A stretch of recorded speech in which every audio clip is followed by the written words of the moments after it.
কেন্দ্রীয় স্বরাষ্ট্রমন্ত্রী অমিত শাহ তিনি 3 দিনের রাজ্য সফরে এসেছেন, যে সফরের আজই হচ্ছে শেষ দিন।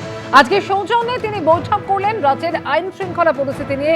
উচ্চ পর্যায়ের বৈঠক হলো, যে বৈঠকে উপস্থিত ছিলেন মুখ্যমন্ত্রী শুভেন্দু অধিকারীও। আর এরপরেও তার একাধিক কর্মসূচি রয়েছে। ন্যাশনাল লাইব্রেরিতে মিউজিয়াম অফ ওয়ার্ডসের প্রথম পর্যায়ের উদ্বোধন করবেন তিনি, এবং এরপর বিকেল 4টে নিউ টাউনের কনভেনশন সেন্টারে অনুষ্ঠান রয়েছে। আমুলের নতুন প্ল্যান্টের ভিত্তিপ্রস্তর স্থাপন করবেন কেন্দ্রীয় স্বরাষ্ট্রমন্ত্রী। হাওড়ার সাকরাইলে গড়ে উঠবে কারখানা। আর বিকেলেই এরপর দিল্লির উদ্দেশ্যে রওনা হবেন কেন্দ্রীয় স্বরাষ্ট্রমন্ত্রী। 3 দিনের রাজ্য সফরে এসেছেন কেন্দ্রীয় স্বরাষ্ট্রমন্ত্রী। গতকালই আমরা দেখেছি তার একাধিক কর্মসূচি ছিল।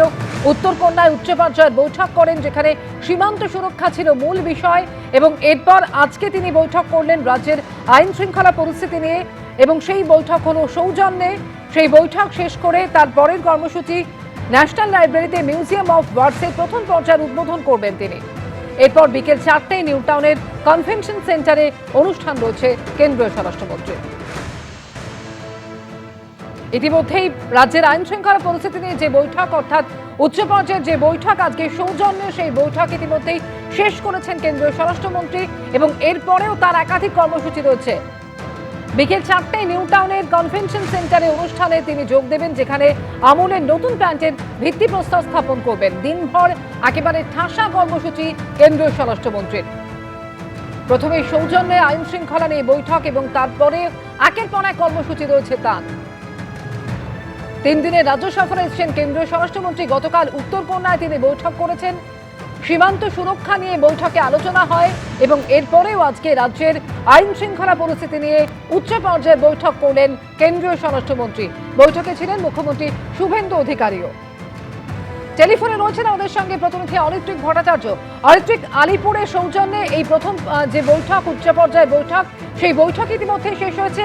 কি জানা যাচ্ছে বৈঠকে মূলত আজকে কি কি বিষয় উঠে এলো?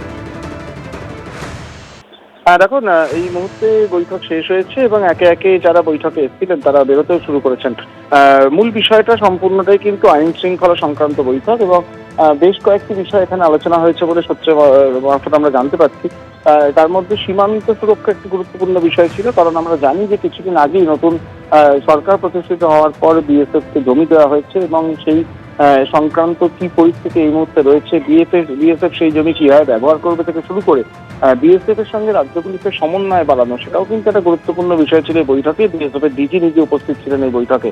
পাশাপাশি রাজ্য পুলিশের গুরুত্বপূর্ণ কর্তারাও এখানে ছিলেন, অর্থাৎ ডিজি থেকে শুরু করে দক্ষিণবঙ্গের প্রায় সমস্ত জেলার এসপি, কমিশনারেট গুলো আছে সেগুলোর সিপি, তারা উপস্থিত ছিলেন। মুখ্যমন্ত্রীর উপস্থিতি, স্বরাষ্ট্রমন্ত্রীর সঙ্গে তাদের কথা হয়, এবং এই সীমান্তে অনুপ্রবেশ রুখতে বিষয়ে এসওপি তৈরি করার কথা বলা হয়েছে, এবং পাশাপাশি সীমান্ত থেকে কি রিপোর্ট রয়েছে গত কয়েক মাসে সীমান্ত জেলাগুলোর যে এসপিরা রয়েছেন তারা সেই রিপোর্ট ইতিমধ্যে তৈরি করে ডিজিকে দিয়েছিলেন। সেই রিপোর্ট ডিজি আজকে সাবমিট করেছেন কেন্দ্রীয় স্বরাষ্ট্রমন্ত্রীর কাছে, এমনটাই জানা যাচ্ছে।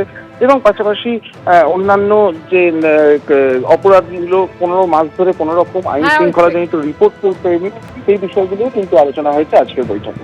ধন্যবাদ। এবিপি আনন্দ, এগিয়ে থাকে, এগিয়ে রাখে।